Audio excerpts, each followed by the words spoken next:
Hola, buenos días. Esta es una prueba de audio y video. A ver si me pueden escuchar.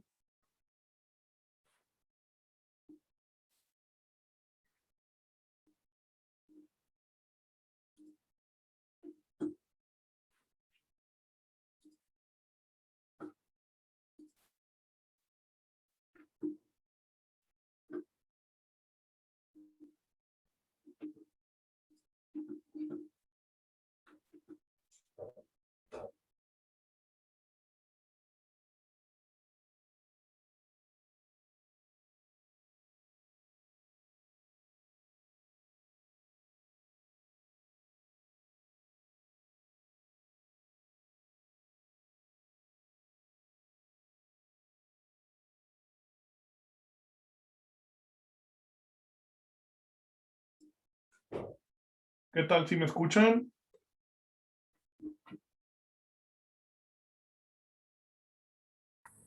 Buenos días, sí, sí se escucha bien.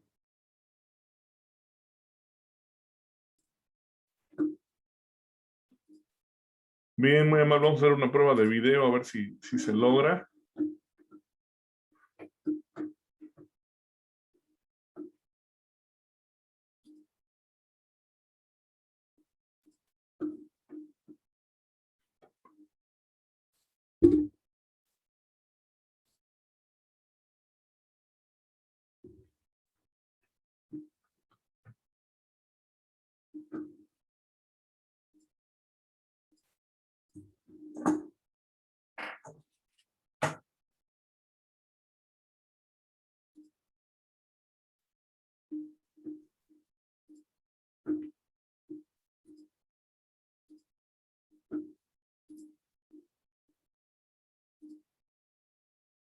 Buen día, Inge. Amaneció muy galáctico hoy.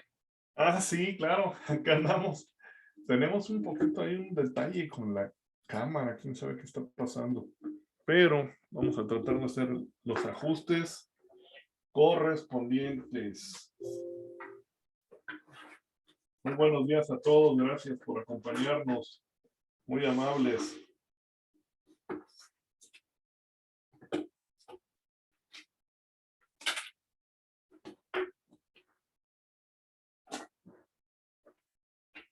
Muy amables, muchas gracias.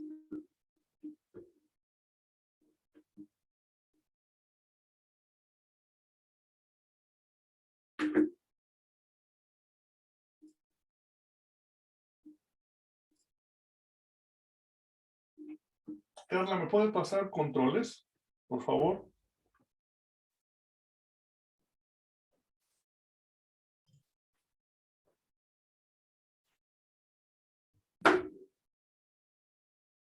Para ser anfitrión, si eres tan amable.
¿Me pueden confirmar si efectivamente se escucha y se ve la pantalla de la presentación, si son tan amables? Así es, ingeniero, se escucha y se ve la presentación. Muy amable, buenos días. Gracias, Miguel Cisneros, te reconocí la voz. Gracias. Así es, ingeniero, aquí estamos, gracias por la invitación, buen día. A ver, entonces, ahí estamos compartiendo una pantalla que dice NFPA 70E, trae un avión, trae los logos de las asociaciones, ¿sí lo alcanzan a ver?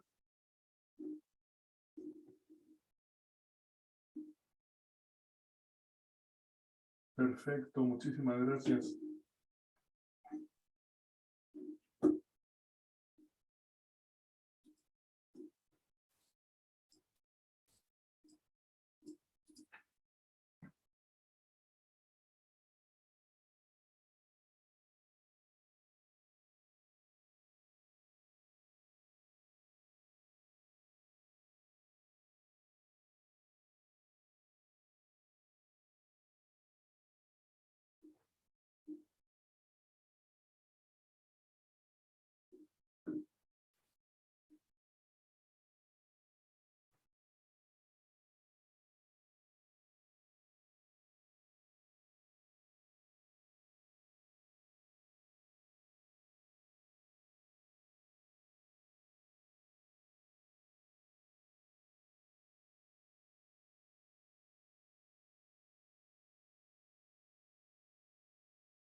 Miguel, ¿Qué onda? ¿Ya les mandé un acceso? sí, ya estamos por entrar y ya estamos aquí listos para darle la bienvenida. Ok. Sí, deme 2 segunditos y ya Sí, estamos sí, adentro. no, tranquilo. Órale, Órale. está bien que queda. Dale, dale. ¿Quién es el que entró por parte de ustedes? Sureste 2021. Sí, buenos días. Estamos transmitiendo entonces la videoconferencia para este congreso que se está llevando a cabo en el Centro Cultural y de Convenciones de Oaxaca, hoy 15 de septiembre. Es el primer Expo Congreso Internacional Eléctrico del Sureste 2021. Saludo a todos. Muchas gracias por recibirnos. Vamos a comenzar este webinar para este congreso. Les agradezco mucho a todos su participación. A mí me honra mucho representar al Colegio de Ingenieros, Mecánicos, Electricistas, Electrónicos y Profesiones Afines del Estado de Querétaro. Su servidor, aquí está mi CV, soy ingeniero mecánico electricista, fundador de un par de empresas, asesor industrial, una de ellas, mis certificaciones y mis competencias, comunidad de verificación y experto técnico, quedo aquí a sus órdenes. Y actualmente pues tengo el honor de presidir el 5º consejo directivo del CIMEC de mi colegio, del 2021 al 2023. Muchas gracias, pues vamos a comenzar.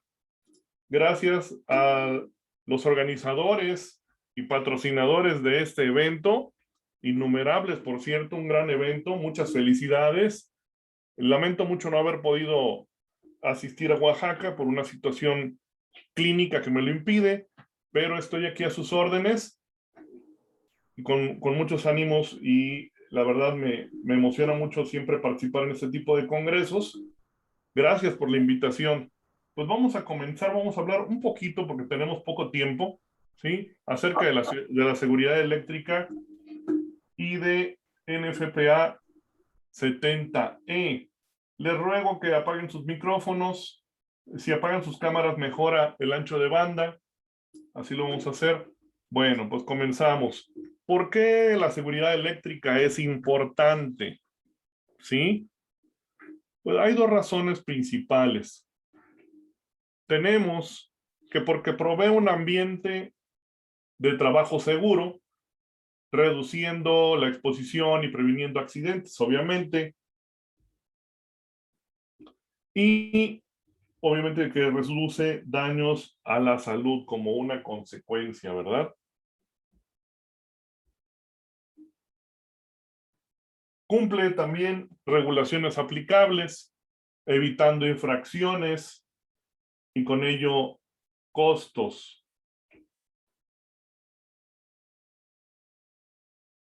Tenemos que hablar un poquito acerca de la definición del riesgo. Pues NFPA 70E nos dice que es una combinación de las probabilidades de ocurrencia de heridas o daño a la salud y la severidad de las heridas o daño a la salud que resulte de un peligro. Aquí tenemos el peligro, ¿verdad? Como un ejemplo muy burdo, ¿no? Y el riesgo será cuando nosotros nos podamos acercar a él o tengamos alguna proximidad que ocasione estas heridas o daño a la salud. ¿Cómo entra la jerarquía de controles por ANSI Z10? ANSI Z10 nos dice que existe una jerarquía de controles de más efectivo a menos efectivo para evitar o minimizar estos riesgos. nos dice que la forma más eficiente es la eliminación del peligro. ¿Sí? La siguiente es la sustitución, que es reemplazar ese peligro por algún otro, menor.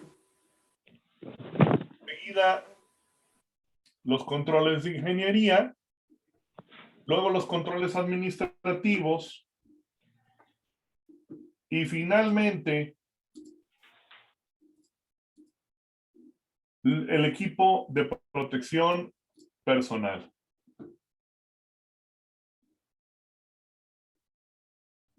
Pero ¿cómo lo interpreta NFPA 70E? NFPA 70E lo representa de esta forma. Un ejemplo, por ejemplo, de eliminación sería conductores y partes del circuito en condición de trabajo eléctricamente segura. La condición de trabajo eléctricamente segura es tensión o voltaje igual a 0. Esto significa que tenemos que implementar un sistema de control de energías peligrosas, como el conocido como LOTO, de candadeo de etiqueta. La sustitución NFPA 70E la interpreta como utilizar otro tipo de tensiones más bajas. Seguimos con la ingeniería que se interpreta en esta normatividad como proteger las conductores y las partes energizadas para evitar la probabilidad del contacto. Seguimos con la alerta y los controles administrativos que van de la mano, que es señalar la presencia de estos peligros e implementar procedimientos, planificación del trabajo, permisos de trabajo que nos permitan advertir y administrar la seguridad. Y finalmente, el menos efectivo, que es el equipo de protección personal, conocido como EPP, para arco y choque eléctrico o relámpago de arco, como le mencionan. De acuerdo con el anexo F del estándar NFPA, se requiere evaluar los riesgos de todas esas tareas directas y asociadas relacionadas con la seguridad eléctrica. Y lo hacemos de la manera siguiente: identificando y analizando, haciendo la evaluación de esos peligros y riesgos, identificando las tareas que se van a llevar a cabo, documentando los peligros asociados, estimando el riesgo para cada uno de ellos y finalmente determinando las medidas de protección para los niveles de riesgo. Ahora, ¿cuáles son el peligro y los riesgos? Bueno, el peligro es la electricidad. Bien. Y los riesgos, pues tenemos dos: el choque eléctrico y el relámpago de arco eléctrico o arco eléctrico. ¿Qué tenemos que hacer? Bueno, prepararnos, cumplir ciertas condiciones y sí, efectivamente, utilizar finalmente el EPP cuando se requieran hacer labores donde no podremos eliminar la tensión eléctrica. Asociado a ello, pues existen otros riesgos. ¿Cuáles son? Caídas, espacios confinados, algunos otros riesgos como incendios o quemaduras, y tendremos que prepararnos para poder considerarlos todos y evaluarlos. Aquí, por ejemplo, tenemos una persona en una zanja. Estas zanjas, pues, si son más profundas, tienden a derrumbarse. Además, está lloviendo o nevando, como parece en la foto. Podemos resbalarnos. Existen muchos más riesgos entonces, ¿verdad?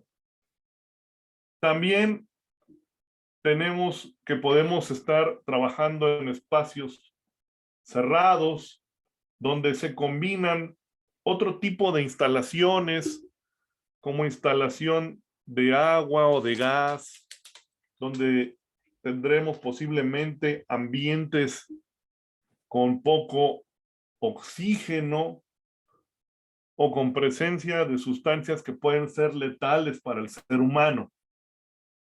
Esto nos lleva a los espacios confinados, que bien, pues necesitan un tratamiento adicional, un entrenamiento muy propio, hacer labores de detección de otras sustancias peligrosas, de niveles de explosividad probables, de niveles muy bajos de oxígeno o demasiado enriquecidos, según sea el caso. Para ello, pues la preparación, aparte de la preparación del electricista, pues este deberá conocer el manejo de los equipos respiradores autónomos, ¿sí?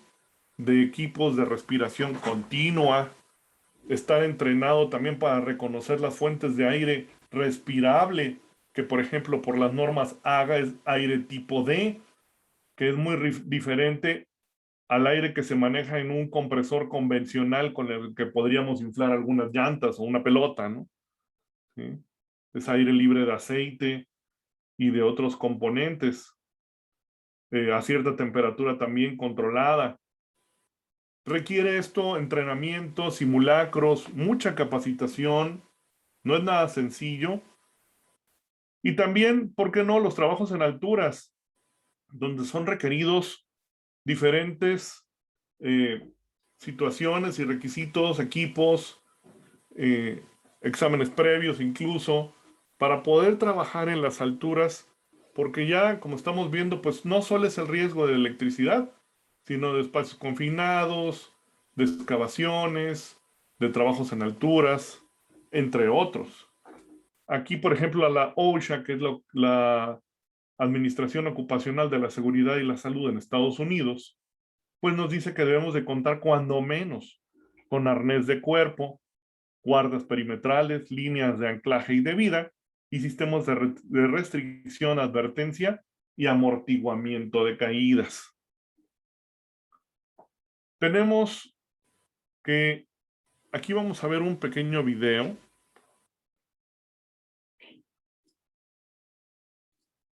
donde podemos observar lo que sucede en un arco eléctrico, que ustedes van a tener aquí a la izquierda, ya están viendo el ruido, temperatura, vapores tóxicos, esquirlas, presión inclusive mayor a la que podríamos soportar en los oídos y en los pulmones, en nuestra caja torácica. Vamos a ver lo que sucede en un segundo, pero este video dura 1 minuto. O sea, está en cámara muy lenta.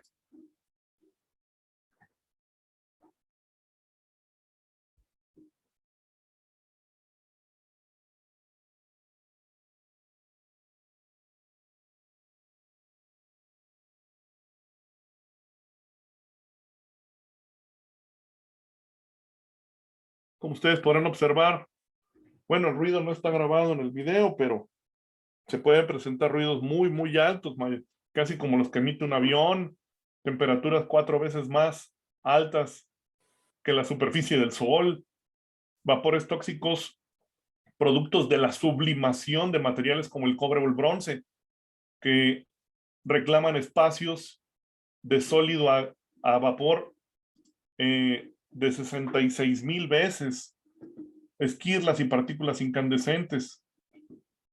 ¿Qué debemos de hacer? Pues recurrir a esta normatividad que nos ayuda con la norma 029 de la Secretaría de Trabajo y Previsión Social, donde normalmente decimos, es que esa norma no me ayuda porque no tiene especificaciones. Bueno, les voy a explicar algo. Existen estas normas de STPS que vienen precisamente copiadas prácticamente y tropicalizadas de las normas OSHA, de la CFR 1910 para ser específicos. De ahí vienen, de ahí las tropicalizamos. Son normas del DEBE. Las normas OSHA en Estados Unidos y las STPS en México son normas del DEBE. ¿Qué quiere decir esto? Bueno, que te dicen, te indican los mandatorios. Debes utilizar equipo de protección personal. Debes hacer un análisis de riesgos.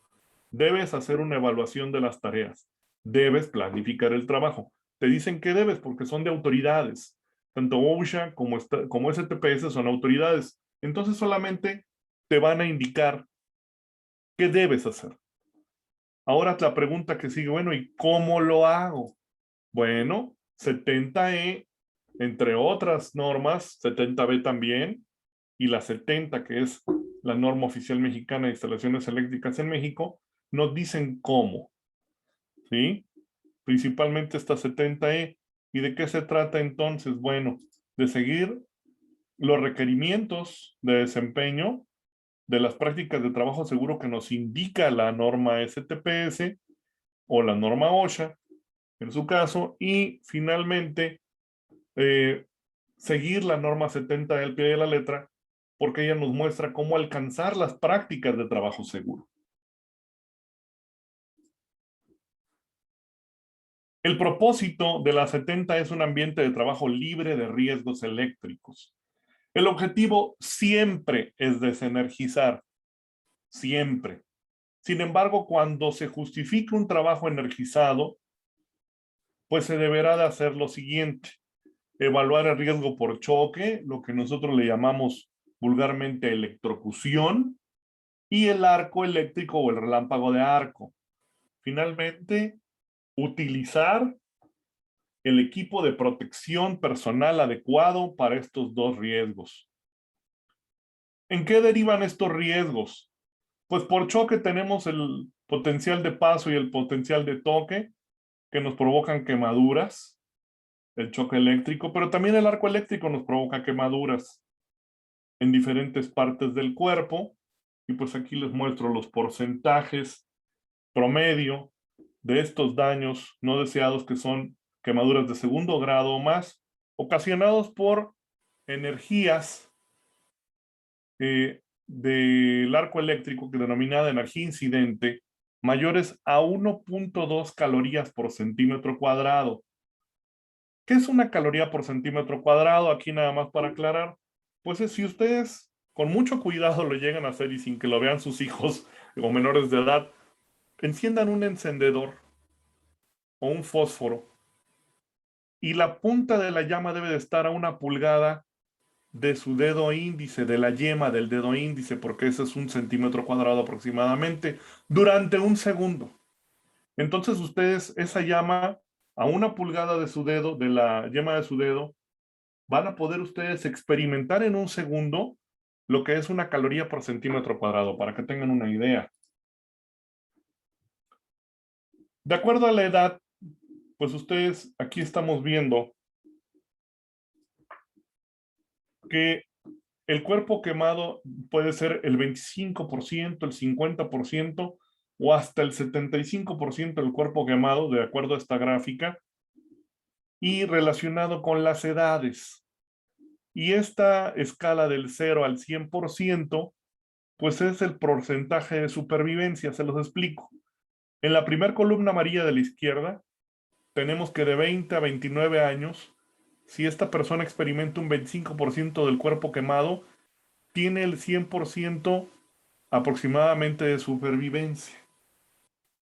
En cambio, si esa misma persona con el 75% del cuerpo quemado, teniendo de 20 a 29 años, puede tener un 60% de sobrevivencia. Sin embargo, si vemos ahora de los 30 a los 40 va disminuyendo, y finalmente una persona que tiene de más de 50 años solamente tiene el 10% de sobrevivencia, de probabilidad de sobrevivencia, con el 75% del cuerpo quemado. Entonces, esto nos indica que la edad es un factor de riesgo también. La gravedad de una quemadura pues estará determinada por la edad, por la extensión, la parte donde sea lesionada, también si hay alguna afectación respiratoria por la inhalación de estos gases y definitivamente por alguna enfermedad crónica como una cardiopatía, diabetes, etcétera, que permiten descompensar con mayor facilidad este tipo de personas expuestas. Bien, pues OSHA nos dice que las 3 causas principales de los accidentes eléctricos son equipos mal instalados y mal mantenidos. ¿Por qué? Porque no se han verificado, no se han inspeccionado por los organismos acreditados oficialmente en las normas oficiales mexicanas. Son instalaciones que tampoco cumplen con instrucciones del fabricante. Recuerden que el que más conoce de los equipos, pues es el fabricante. Tenemos que seguir sus instrucciones. Otra causa es los ambientes de trabajo inseguros. Esto significa equipos mal seleccionados para el ambiente, un equipo que está en un ambiente con polvos, que no es a prueba de polvo, o un ambiente con lluvia o con posibilidades de inmersión por agua, por inundaciones, tan comunes últimamente, que no son preparados para ese ambiente. Finalmente, ambientes sucios y desordenados conforman ambientes de trabajo inseguros. Y finalmente, la tercera causa es trabajadores no calificados, sin capacitación, sin procedimientos, sin diagramas unifilares y sin permisos de trabajo. Ejemplos de lo que no debe suceder dentro de los espacios, pues se los muestro aquí. Yo sé que en sus empresas esto es imposible. Sé que jamás lo han visto, pero podrían llegar a toparse con una situación como esta tan penosa, ¿verdad? O como estas que les estoy mostrando, donde hay carga pellets y tarimas, basura, desorden, el cuarto de algunos de los mantenedores que se ocupa de bodega, pues eso es lo que no debe suceder. Deben de hacer así como hace la UNCE. Miren, estas son instalaciones que hacen en UNCE, que hacen nuestros hermanos colegiados. Así deben de estar, libres de cualquier tipo de desorden, de riesgo, de materiales acumulados extraños, con una adecuada iluminación, con espacios de trabajo y espacios dedicados para los equipos, con puertas de emergencia, etcétera, etcétera. Bien, pues vamos a ver un pequeño video. Le voy a quitar el audio, se los voy a, porque viene en inglés, se los voy a ir traduciendo. Este video lo hizo en FPA. Habla de que debemos de conocer qué son los límites. Y todo tiene límites, señores. Para trabajar con un equipo eléctrico, pues NFPA 70E nos brinda 3 límites, que es el límite del arco eléctrico, del relámpago de arco, que es la que está punteada ahorita, donde si tú quieres ingresar a hacer un trabajo, pues deberás contar con un equipo de protección personal adecuado para ese riesgo de arco eléctrico. Y existen otros 2 límites. El límite de aproximación o la frontera de aproximación limitada, donde ya te pide entrenamiento y aislamiento para ese tipo de tensión. Y finalmente, la frontera restringida, donde requiere una capacitación especializada y una certificación. Entonces, estos límites, ¿dónde vienen? Bueno, aquí vienen en las etiquetas. Estas etiquetas vienen los límites de aproximación que son para prevenir la electrocución, ¿verdad? Por aproximación o por contacto, y también el límite de la frontera del arco eléctrico, para saber a partir de dónde podemos experimentar quemaduras de segundo grado si no tenemos el equipo apropiado.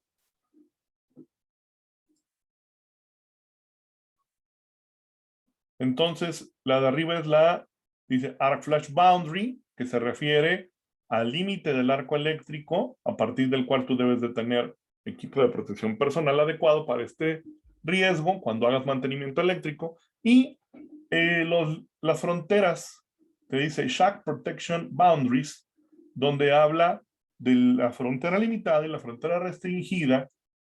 Prácticamente, digamos, en forma general, que la frontera restringida es para el maestro, el ejecutor del trabajo, y la frontera limitada para su ayudante, por decirlo así de alguna forma, ¿sí? No quiere decir que esto sea así, pero normalmente en esas fronteras van a estar trabajando ellos, ¿sí? ¿Por qué digo que el maestro? Bueno, en la restringida vimos en el video que se requiere una capacitación especializada, ¿verdad? Aquí a la derecha abajo ustedes van a ver la fecha de elaboración del análisis de riesgo, y en el cuadro donde vienen los cuadritos negros que dice Arc Rated Flash Suit Hood es, por ejemplo, la capucha, es el equipo de protección personal, los lentes de seguridad, protección auditiva, guantes para arco eléctrico, botas dieléctricas o de cuero, y todo lo que sea mangas, pantalones, chaqueta etcétera, relacionados con probados para arco eléctrico. Pues así es más o menos como queda expresado gráficamente esto de las fronteras de aproximación restringida y limitada y la frontera de arco. No siempre la frontera de arco es más grande que la frontera limitada, pues esto depende de las tensiones, ¿verdad? Y de si es equipo con conductores fijos o móviles, etc. Bien. ¿Cómo se hace la evaluación de las etiquetas que vimos? Bueno, pues estas etiquetas se evalúan de la forma siguiente. Existe una norma, un estándar, que se llama IEEE 1584. En nuestro colegio tendremos un curso en breve, donde pues, reúne esta norma ciertos algoritmos y criterios para poder ejecutar el estudio de arco eléctrico que deriva en etiquetas. Primero, pues se tienen que obtener los datos de placa de los equipos, variables de cortocircuito, aportaciones de la red, de los equipos, y todas las características de impedancias, hacer una coordinación de protecciones. Finalmente se hace el estudio de arco eléctrico y esto deriva en las etiquetas que ustedes vieron. Volvemos aquí a la ejemplificación de la etiqueta, pues aquí dice riesgo de arco y choque con sus dos iconos. Se indica la tensión nominal, el límite del arco, la frontera limitada y restringida, y las calorías de la energía incidente del arco eléctrico o relámpago de arco, el equipo de protección personal, y en la parte baja, el número o nombre del tablero eléctrico, su ubicación y la fecha en la cual se realizó el estudio. Ahora bien, ¿cómo debemos prepararnos? ¿Cómo debemos prepararnos para eventos como este? Para situaciones de mantenimiento que implican estos riesgos. Bueno, pues yo les dejo aquí una tabla que viene en un anexo de NFPA 70E, donde nos indica que debemos identificar peligros, niveles de tensión, las habilidades requeridas, identificar las fuentes inesperadas, identificar situaciones inusuales, calcular cuántas personas requerimos para este trabajo, entre otros, preguntarnos si se requiere una persona adicional o más, algún vigilante del evento, alguna cuadrilla de rescate, verificar los diagramas y los planos eléctricos, verificar procedimientos, conocer cuál es el trabajo, con quién necesitamos comunicarnos, pensar acerca de qué pruebas necesitamos hacer primero, qué necesitamos retirar como barreras y barricadas. Y finalmente prepararnos para una emergencia, saber si estamos entrenados en resucitación cardiopulmonar o el empleo de un desfibrilador, por ejemplo. Saber dónde está el equipo de emergencias, las camillas, si tenemos a la mano un médico, un paramédico, etcétera, etcétera. Teléfonos de rescate. Debemos implementar el control de las energías peligrosas. Aquí están los pasos, ¿no? Prepararnos para el apagado de los equipos, notificar a los empleados, hacer el apagado, aislar, separar las fuentes de energía peligrosas, aplicar los dispositivos de candadeo de etiqueta, liberar las energías almacenadas, verificar el aislamiento, verificar las tensiones, las presiones, las temperaturas y finalmente llevar a cabo el servicio. Todo esto pues es un subsistema de lo que es denominado lockout tagout o LOTO, candadeo de etiqueta, donde tenemos que hacer procedimientos, realizar aislamientos, conocer la maquinaria, conocer los accesorios de bloqueado y etiquetado,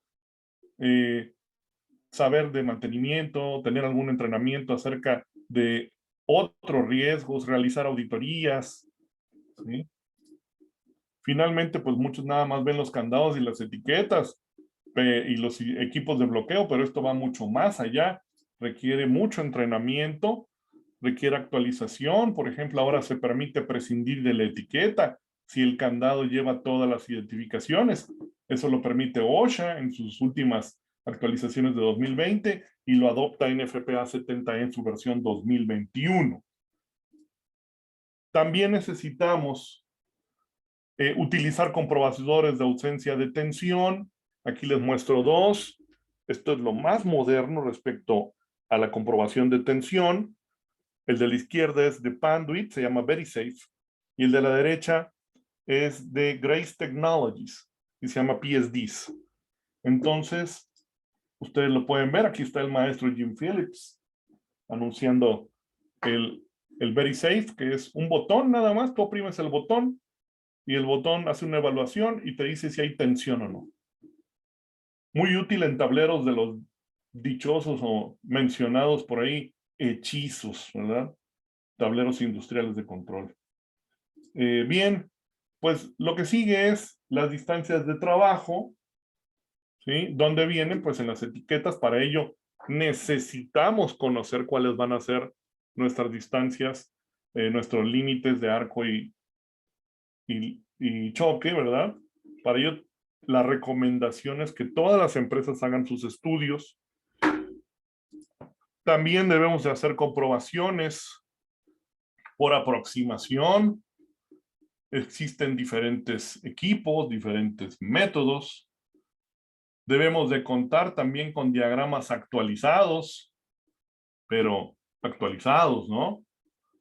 Oye, es que aquí está el diagrama, sí, pero tiene 20 años, 30 años, ¿no? Los diagramas, ¿cada cuándo se deberán actualizar? Depende del tipo de empresa. Existe una norma de la Secretaría del Trabajo y Previsión Social que dice que tienen que, para las minas, por ejemplo, se tienen que actualizar en meses. Nosotros debemos, en las demás instalaciones que aplica la NOM 001C de 2012, pues cuando menos es recomendable una actualización cada año, ¿no? Seguir las instrucciones del fabricante.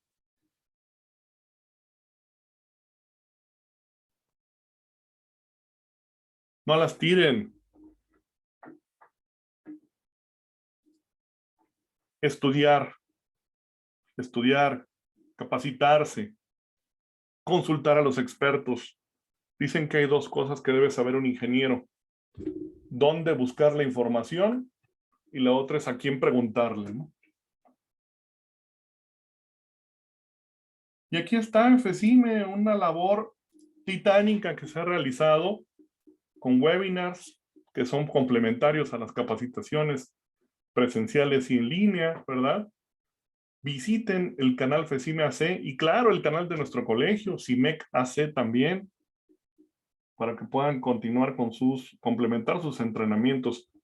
Yo les agradezco mucho su atención y ahora sí pasamos a la sesión de preguntas y respuestas.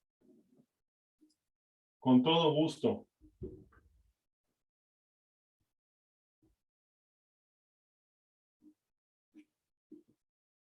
Si gustan, pueden tomar el micrófono y hacer las preguntas que gusten. Estamos a sus órdenes. Antes que nada, muy amables. Muchísimas gracias a todos. Hola Gustavo, ¿Qué tal? habla Joaquín. Hace rato vi un diagramita que habías puesto donde hablaba del estudio de arco eléctrico y decía que primero hacías una coordinación de protecciones, ¿verdad? Ahí Es te que lo bueno, pongo. Así es. Sí, mira, antes de hacer un estudio de arco eléctrico necesitas hacer un estudio de cortocircuito y coordinación de protecciones. Posterior a ello, pues hacer tus ajustes en campo, ¿sí? Porque de nada te va a servir hacerlos en papel nada más. Tendrás que hacerlos en campo y posteriormente ya podrás tener certeza de que con esos ajustes que puedas hacer y coordinaciones tendrás unos niveles certeros de energía incidente. mi pregunta precisamente era que eso de la coordinación de protecciones, ¿cómo se hacía o a qué se refiere el estudio? Porque, bueno, según entiendo son tres estudios diferentes, ¿no? Sí, esos son los estudios más complejos de ingeniería que existen. Ujú. O sea, lo que tienes que hacer es, en este caso, si no conocen en tu empresa, yo les pido que se acerquen a los colegios con los expertos en protecciones eléctricas y coordinación, para que puedan ustedes saber cómo proteger sus instalaciones y a las personas. Ok.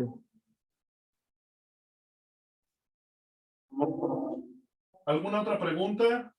Ah, por ahí pregunta Luis Alfonso, ¿a diferencia entre 70E? Bueno, la 70 es la norma de seguridad eléctrica. Tenemos Que activado todas las prácticas seguras, permítame tantito, todas las prácticas seguras para que tú puedas trabajar con total seguridad, ¿verdad? Y la IEEE 1584, edición 2018, es la que te dice cómo hacer los cálculos del estudio de arco eléctrico. A ver, ahora sí, escucho ruido, se escucha mucho eco. Si pueden repetir alguna pregunta. Escuché que mencionaban algo mientras respondía el maestro Alfonso Martínez, pero si pueden repetir la pregunta, si pueden tomar el micrófono de nuevo. Gustavo, buenos días, soy Jorge Ugalde. Maestro, buen día del colegio de Querétaro, gracias. Nada más para hacer una aclaración a la pregunta anterior del cortocircuito y de la coordinación. Tenemos la costumbre de muchos años de que el cálculo de cortocircuito lo hacemos con los datos que nos da CFE, y esa es la capacidad máxima de generación, el cortocircuito máximo. En inglés se llama atornillado, volted, que quiere decir pues lo máximo. Claro. Para la capacidad interruptiva, para que los aparatos soporten, los equipos, tableros, soporten ese máximo de cortocircuito.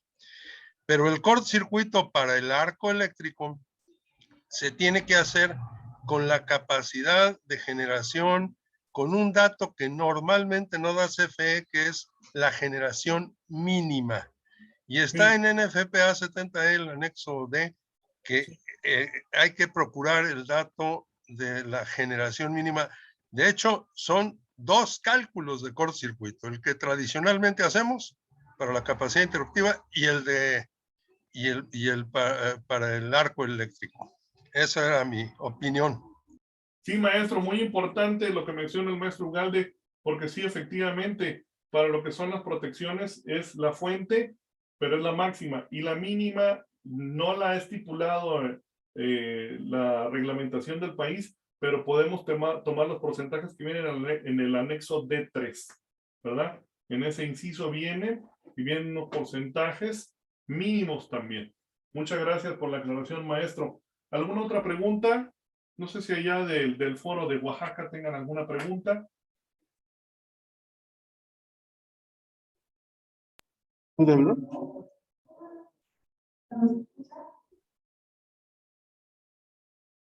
¿No se escucha? Buenos días, ¿nos escucha?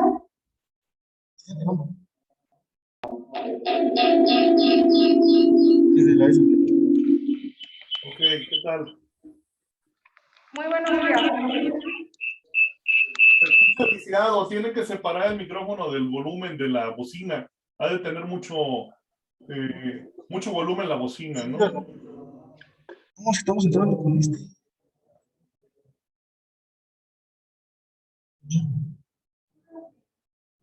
Tienen apagado el micrófono ahora.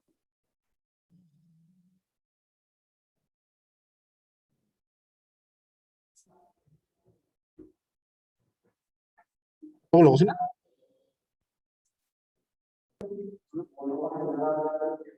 Muy buenos días. Sí, buenos ¿Nos días. escucha? Sí, adelante. Ok, los saludamos y le damos las gracias desde el Centro de Convenciones del Estado de Oaxaca. A continuación haremos algunas preguntas desde este lado. Gracias. ¿Qué tal, ingeniero? Buen día, un gusto. Ingeniero Nicolás Cruz de Oaxaca. Mire, me llamó mucho la atención el ejemplo que dio a conocer sobre la kilocaloría sobre centímetro cuadrado en relación a los arcos eléctricos. Calorías por cuadrado, calorías nada más. Exacto, kilocalorías. Actualmente, ya ven que en los centros de trabajo tenemos diferentes dispositivos de diferentes capacidades. Mi pregunta va, ¿cómo calculo para un equipo, en base a qué calculo, cómo se llama el método, para calcular mi traje de arco eléctrico? Si es de 8, de 10, de 20 kilocalorías.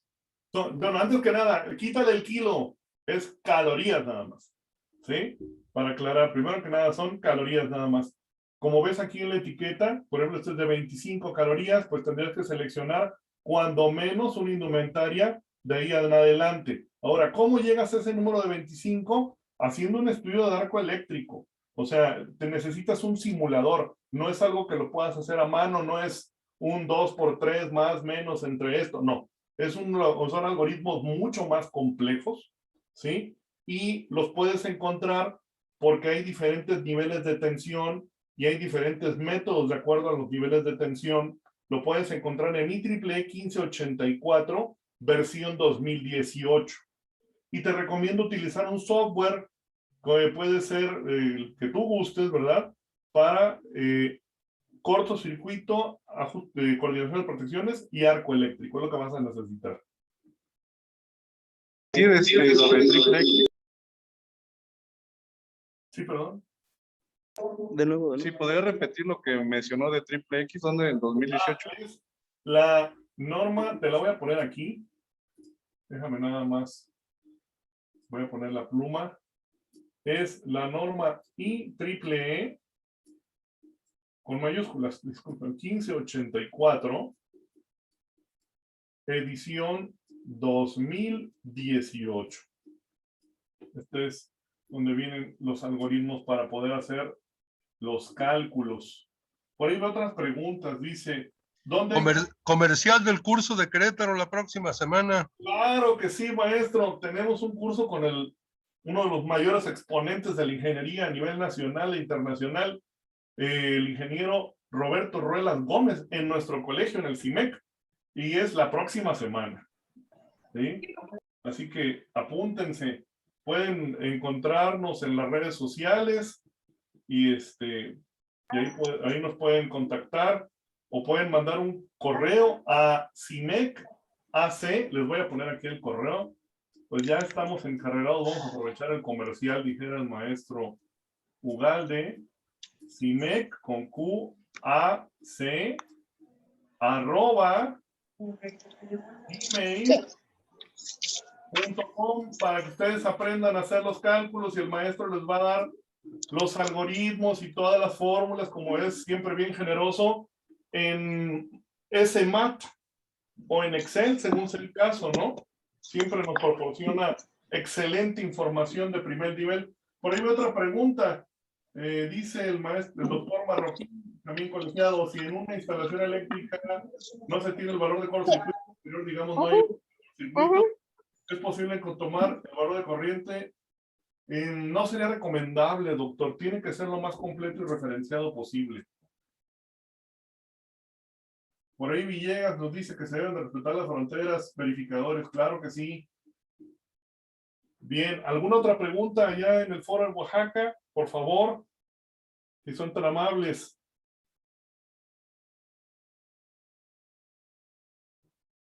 Buenos días. Armando Jiménez de Oaxaca. ¿Qué tal? Solamente para tal vez confirmar un poquito más sobre el tema de la corriente de cortocircuito mínima, a mínima generación. Es recomendable entonces solicitar con SENACE o con Comisión Federal de Electricidad ese dato, ¿verdad? Sí, así es. Necesitamos los datos que están publicados en la red de distribución y en la red de transmisión son máximos. Necesitamos el valor mínimo. Y ellos son quienes nos deben de manifestar y de comunicar. Normalmente no están publicados, pero yo te recomiendo que si vas a hacer un estudio, te comuniques a la red de distribución local o regional y solicites el dato mínimo. Gracias. No, a tus órdenes. Gustavo, un dato de Roberto Ruelas confirmado por sus servidores, que la generación mínima en este país a las 2 de la mañana es el 29% de la generación máxima. Si no se tiene el dato de la generación mínima porque no lo da CFE, porque no se acostumbra a pedirlo, 29-30%. Ajá. 29% de la máxima es un valor muy generalizado.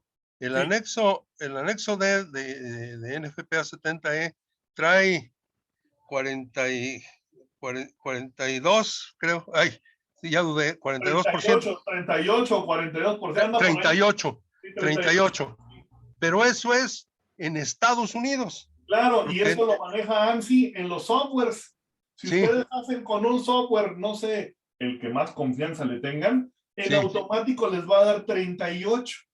Sí, pero es que en Estados Unidos a las 2 de la mañana, Nueva York está funcionando, Las Vegas están funcionando y No aquí no. duermen. Y aquí no duermen allá y aquí sí dormimos. Y allá tienen muchas empresas de proceso continuo que sí trabajan en la noche y a nosotros no tanto. Entonces, se van con el 38% de los softwares y puede resultar no exacto el cálculo del cortocircuito. 29% y lo va a confirmar Roberto Ruelas la próxima semana. Así es. Pero ¿qué cree, maestro? Hoy en Oaxaca no van a dormir porque hoy hay fiesta en Oaxaca, ¿eh? Ah, bueno, nada más allá. Y en todos lados. Sí, sí, pero es muy importante tomar ese 29% porque es una diferencia sustancial, ¿no? Sí, es aguas con los software, porque los software, recuerden, son americanos en su mayoría y todos van a traer el 38%. Sí. ¿Alguna otra pregunta ya del foro de Oaxaca, por favor?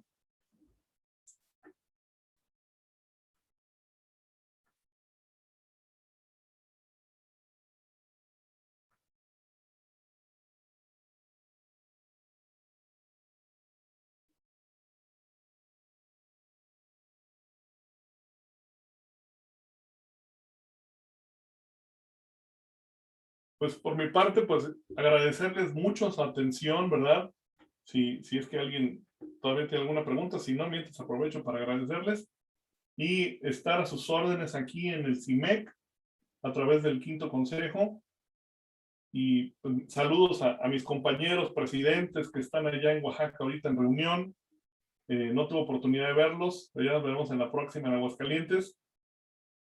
Y les agradecemos mucho su atención. Reciban un gran saludo hasta la bella Oaxaca. Listo, ya tenemos audio.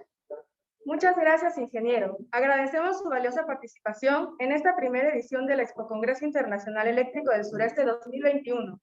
Y a nombre de la Asociación Oaxaqueña de Constructores de Instalaciones Eléctricas y Conexos, AOCIEC, y el Colegio de Ingenieros Mecánicos y Electricistas CIME, le hacemos entrega del siguiente reconocimiento por su destacada participación en este gran evento. Despidamos al ingeniero con un caluroso aplauso, por favor. Gracias, muy honrado. Muchísimas gracias. Me siento muy honrado de participar. Qué amables.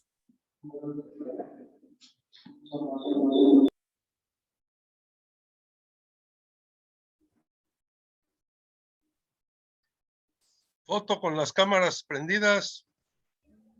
A ver, una foto para las cámaras prendidas, sí es cierto. Quita tu presentación y Vamos a dejar de para la pasar. historia, primer congreso. Primero virtual, estuvimos en el Internacional de Copimera también con este tema. La verdad que muy interesante todo lo que se ve en estos congresos. Yo se los recomiendo mucho. Bueno, ya dejamos bueno, ya no falta que los demás prendan. Vamos a ver aquí en galería. Wow, tenemos más de 70. Si prenden sus cámaras, por favor, y hacemos una foto ahí.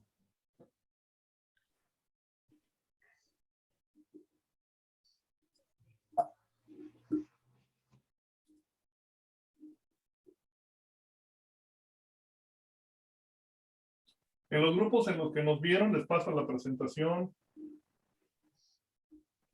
más tarde. Bien. Ahí va la primera foto. Los de la segunda son muy pocos. A ver si vamos a ponerla aquí.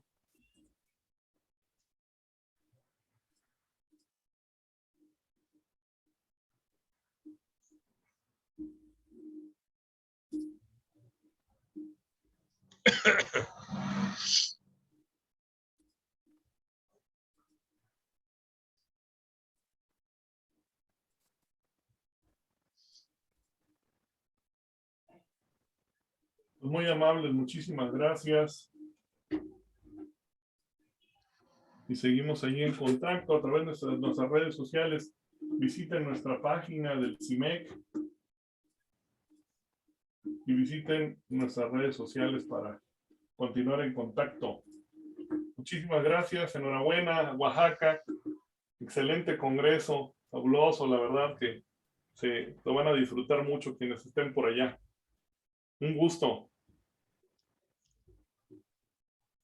Gracias a mis compañeros del CIMEC, Consejo Directivo, Junta de Honor, gracias por apoyarnos siempre. Gracias por tu tiempo, ingeniero. Buen día. Saludos, Miguel. Un gusto hasta Guanajuato. Allá veo a los amigos de Orizaba, de Perote, también, bueno, de La Paz. Gracias a todos, muy amables. Saludos, Inge.